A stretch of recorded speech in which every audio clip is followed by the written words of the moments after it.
വർക്കല ബീച്ചിൽ നിന്ന് നേരെ കാപ്പിൽ ബീച്ചിൽ എത്തിയിരിക്കുകയാണ്. ഇപ്പോൾ നമുക്ക് വർക്കലയിൽ നിന്ന് നമ്മൾ മനോഹരമായ പല കാഴ്ചകളും കണ്ടു. അപ്പോൾ നമ്മൾ വർക്കലയിൽ നിന്ന് ഒരു 8 കിലോമീറ്റർ അപ്പുറമാണ് കാപ്പിൽ ബീച്ച് എന്ന് പറയുന്നത്. നിങ്ങൾക്കിപ്പോൾ കേൾക്കാം തിരമാലയുടെ സൗണ്ടൊക്കെ. ബാക്ക്ഗ്രൗണ്ടിൽ ഇപ്പോൾ കായലാണ് കാണുന്നത്. നമ്മളിപ്പോൾ കായലിനെയും കടലിനെയും നടുക്കുന്നതിനെ പറയാം. അങ്ങനെ ഒരു ബ്യൂട്ടിഫുൾ ആയിട്ടുള്ള സ്ഥലത്താണ്. ഇപ്പോൾ കണ്ടോ, ഈ സൈഡ് കടലും, ഇപ്പോൾ നമ്മൾ കടല് ഫേസ് ചെയ്താണ് നിൽക്കുന്നത്, കായലിനെ ഫേസ് ചെയ്താണ് നിൽക്കുന്നത്. ഈ സൈഡിലേക്ക് വരുമ്പം കായലിലേക്ക് മാറി. സൈഡ് കടലാണ്, ഒരു സൈഡ് കടലും ഒരു സൈഡ് കായലുമാണ്. അപ്പോൾ 2 സൈഡും മാറി മാറി വരുന്ന കടലും കായലിലും നടുക്കാണ് നമ്മൾ നിൽക്കുന്നത്. നമുക്ക് കാപ്പിൽ ബീച്ചിലെ വിശേഷങ്ങൾ എന്തൊക്കെയാണ് നമുക്ക് നോക്കാം, കുറച്ച് കാഴ്ചകളും കാണാം. ഓക്കെ, നമ്മളിപ്പോൾ കാപ്പിൽ എന്ന് പറയുന്നൊരു ബീച്ചിലെത്തിയിരിക്കുകയാണ്. ഏതാണ്ട് വർക്കല ബീച്ചിൽ നമ്മൾ നേരത്തെ കണ്ട വർക്കല ബീച്ചിൽ നിന്ന് ഒരു 8 കിലോമീറ്റർ അപ്പുറമാണ് കാപ്പിൽ എന്ന് പറയുന്ന ഈ ബീച്ച് വരുന്നത്. ഈ ബീച്ചിൻ്റെ പ്രത്യേകത എന്ന് പറഞ്ഞാൽ കടലും കായലും അപ്പുറത്തും ഇപ്പുറത്തുമാണ്.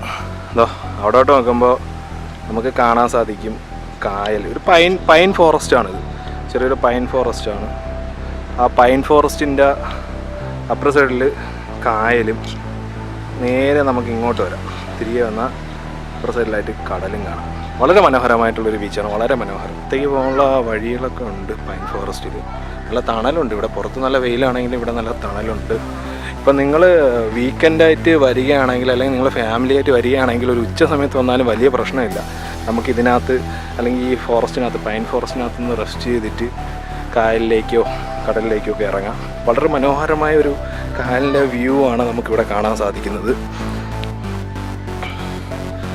നിറയെ ചെറിയ ചെറിയ ചിപ്പികളും കക്കകളും ഒക്കെ നമുക്ക് കാണാം കായലിൽ. നമ്മളെ കുട്ടികളെ കൊണ്ടുവരികയാണെങ്കിൽ അവർക്ക് വളരെ ഇഷ്ടപ്പെടും ഈ ഒരു സ്ഥലം എന്ന് പറയുന്നത്. ഈ ഒരു സ്ഥലവും ഒരു ആംബിയൻസും ഒക്കെ അവർക്ക് വളരെയേറെ ഇഷ്ടപ്പെടും. വളരെ മനോഹരമായിട്ടുള്ള കാഴ്ചയാണ് കാണുന്നത്. ഓക്കെ, നമ്മൾ ഇപ്പോൾ പോകുന്നത് പൈൻ ഫോറസ്റ്റിൽ കൂടെ തന്നെയാണ്. ഉള്ളിലോട്ട് കുറച്ച് പോകാമെന്ന് വിചാരിച്ചു. ഉള്ളിലോട്ട് പോകുമ്പോൾ കുഴപ്പമില്ല, ഇവിടെ കുറച്ച് ആൾക്കാരൊക്കെ ഉണ്ടായിരുന്നു. ഇപ്പോൾ നമ്മൾ വന്ന സമയത്ത് കുറച്ച് ആൾക്കാരുണ്ടായിരുന്നു.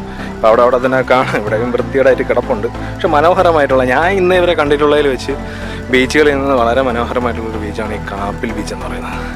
ഞാൻ കേട്ടിട്ടുണ്ട് ഈ കാപ്പിൽ ബീച്ച് എന്ന് കേട്ടിട്ടുണ്ട്. പക്ഷേ ഇത്ര ഒരു ബ്യൂട്ടി ഞാൻ കാപ്പിൽ ബീച്ചിൽ പ്രതീക്ഷിച്ചിട്ടില്ലായിരുന്നു. ഇത് ബീച്ചിൽ നിന്ന് പൈൻ ഫോറസ്റ്റിൽ നിന്ന് പുറത്തേക്ക് ഇറങ്ങാം. പുറത്തേക്ക് ഒരു ബീച്ചിലേക്കാണ് എൻട്രി ചെയ്യുന്നത്. ഇപ്പം ഇങ്ങോട്ട് നോക്കൂ, നമ്മൾ നേരത്തെ കടന്നു വന്ന പൈൻ ഫോറസ്റ്റാണത്. ഫോറസ്റ്റ് കാണാം, നീണ്ടു കിടക്കുകയാണ് ഈ പൈൻ ഫോറസ്റ്റ് എന്ന് പറയുന്നത്. നീണ്ടു കിടക്കുകയാണ്.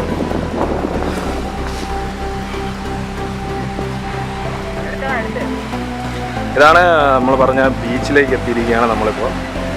ശരിയാ,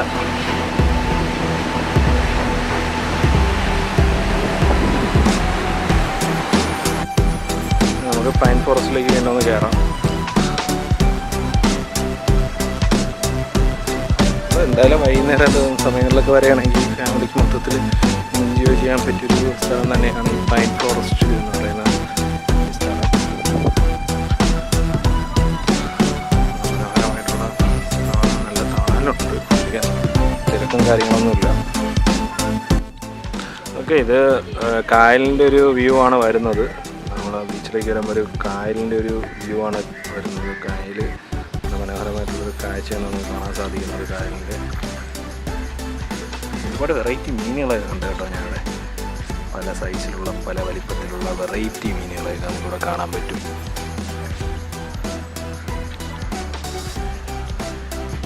നമ്മൾ പ്രതീക്ഷിക്കാത്തൊരു വളരെ മനോഹരമായിട്ടുള്ള പല വ്യൂസും നമ്മൾ കാറ്റും. ഇപ്പം നല്ല വെയിലുണ്ട് പുറത്ത്, എന്നാലും ഇവിടെ നല്ല കൂൾ അറ്റ്മോസ്ഫിയറാണ്. സാധാരണ നമ്മൾ കായലും കടലും ഒന്നിക്കുന്ന പല സ്ഥലങ്ങളും കണ്ടു കാണും. പക്ഷേ ഇത് കണക്കുള്ളൊരു വ്യത്യസ്തമായിട്ടുള്ള സ്ഥലം ഞാൻ എൻ്റെ ഒരു ട്രാവൽ അനുഭവത്തിൽ അല്ലെങ്കിൽ ട്രാവൽ ലൈഫിൽ ആദ്യമായിട്ടാണ് കാണുന്നത്.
കാപ്പിൽ ബീച്ചിൽ നിന്ന് തിരിച്ച് പോവുകയാണ്. കാപ്പിൽ ബീച്ചിൽ നിന്ന് നമ്മൾ തിരിച്ച് ഇറങ്ങുകയാണ്. എന്തായാലും സൂപ്പർ ബീച്ച്, വീണ്ടും വരാൻ തോന്നുന്നു. കൊല്ലം ബീച്ച് ഒന്നും പറയാനില്ല, സൂപ്പർ.